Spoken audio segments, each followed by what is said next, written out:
बोलो सदगुरु महाराज की जय। आज के आनंद की जय।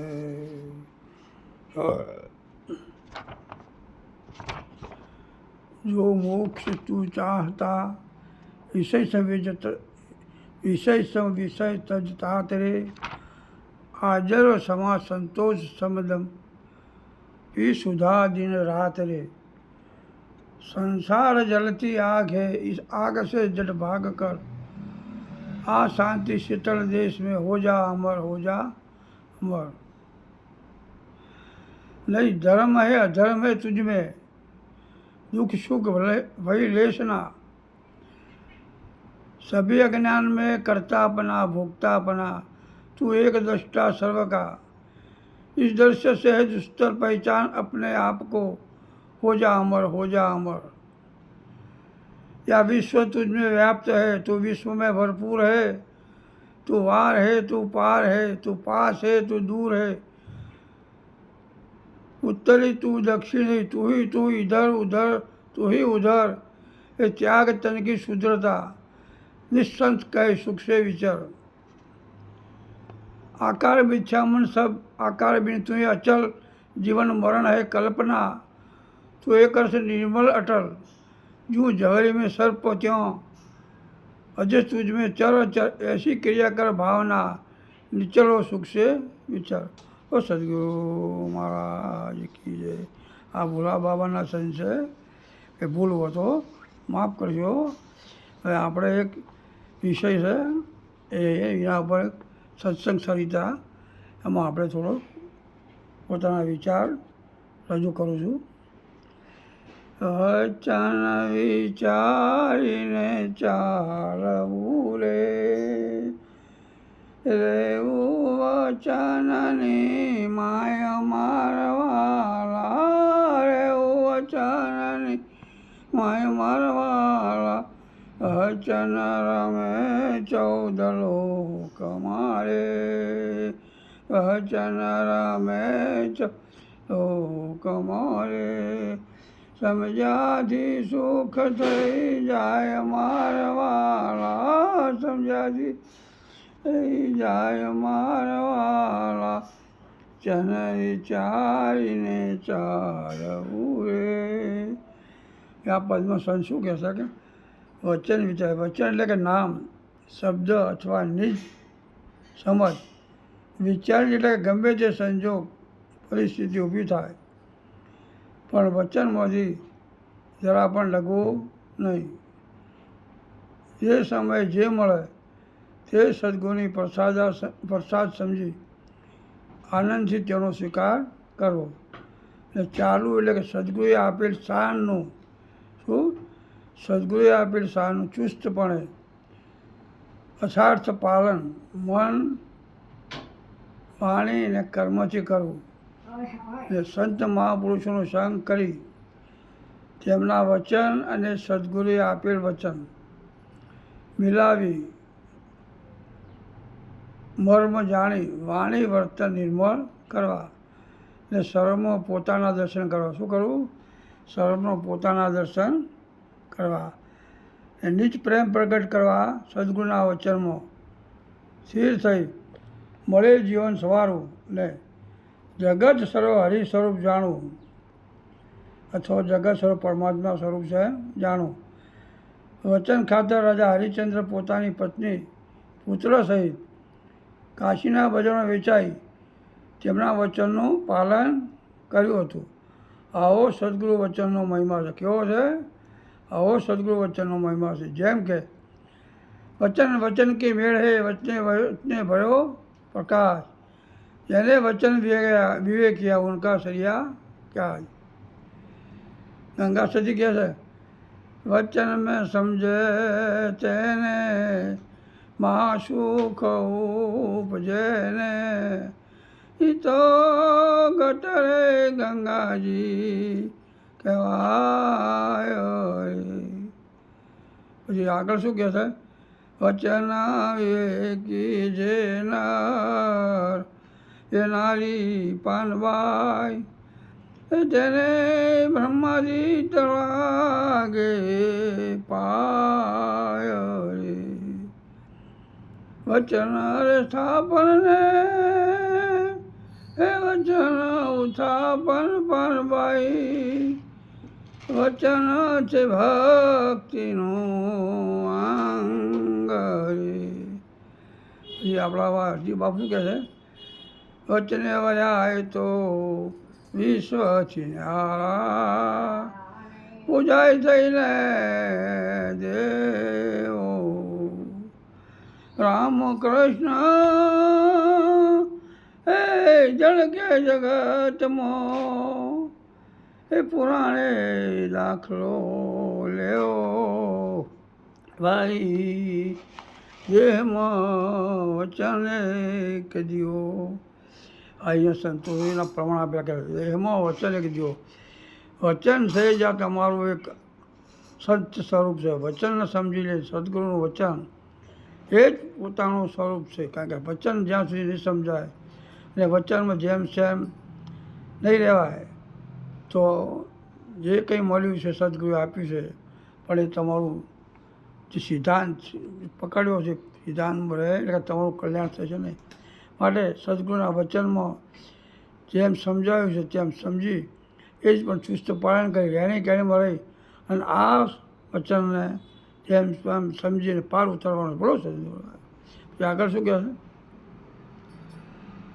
सत्य शब्द सोही राम सब घट में बोले सत्य सबज सोही राम सत्य सबज सोही राम सब घट में बोले सत्य सबज सोही राम आवन जावन મળે નહીં એને આવન જાવ મળે નહીં એને પુણ્ય પ્રકાશિત ધામ.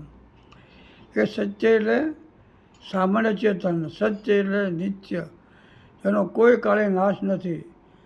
જે ત્રિકાળાથી છે કેવું છે ત્રણે કાળની પર છે અને કણ કણમાં વ્યાપી રહેલ પરમાત્મા અને શબ્દ એ સદગુરુ આ બંને કહેવા પૂરતા છે પણ એક જ છે. શું છે?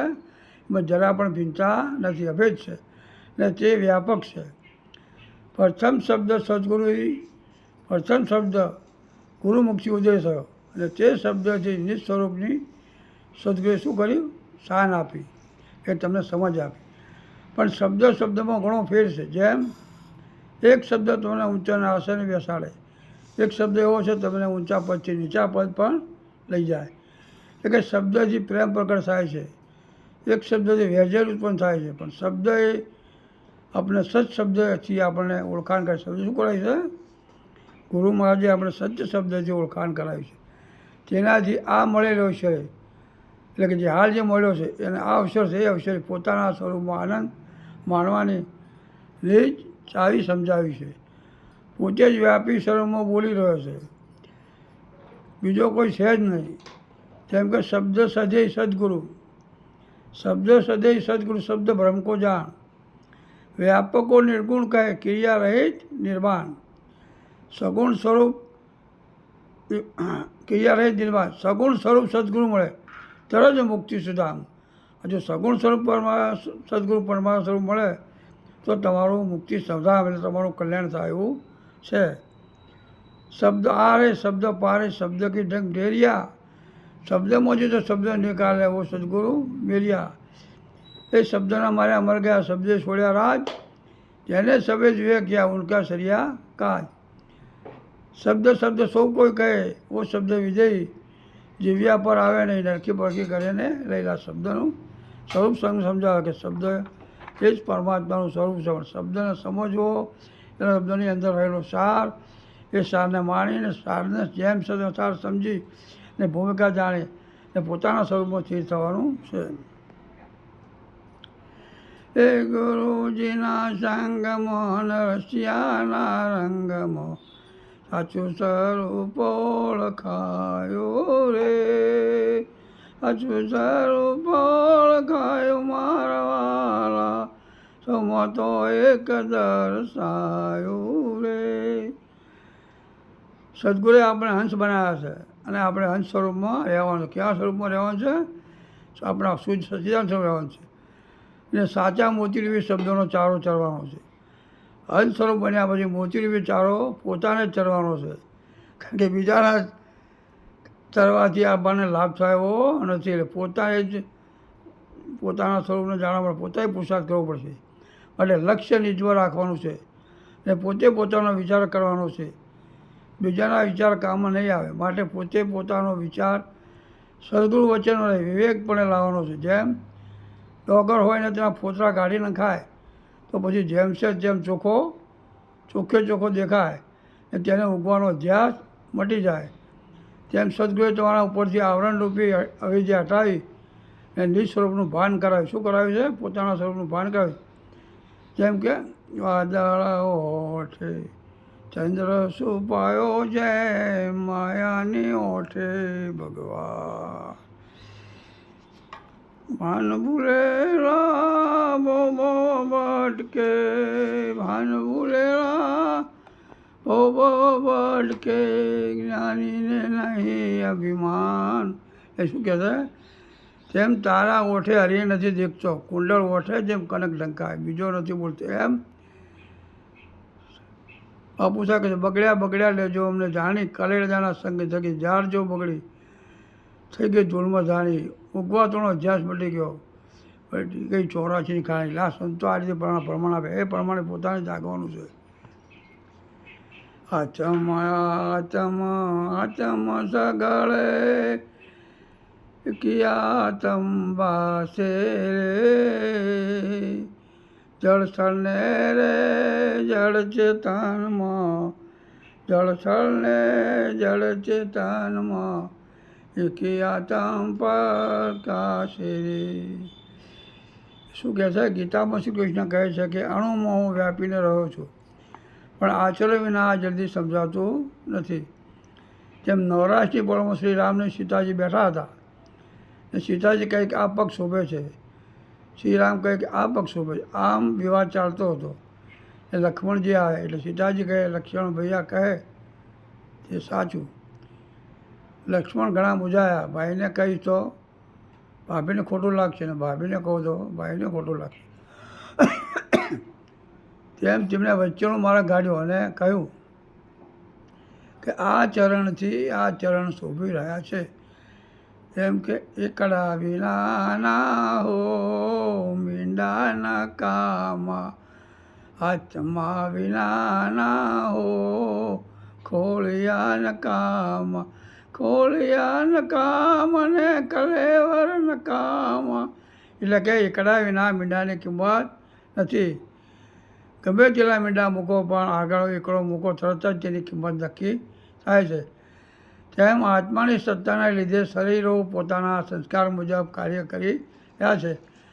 આ સર્વભાવ પ્રેમને સેવાનો પ્રતાપ છે. સેવાથી સુલભ થાય છે. હું કરું છું એ દાવા રહી થઈને દાસ ભાવ પ્રગટાવવાનું છે. દાસ ભાવ તો હું કંઈ કશું કરતો નથી. શું ભાવ લાવવાનો છે?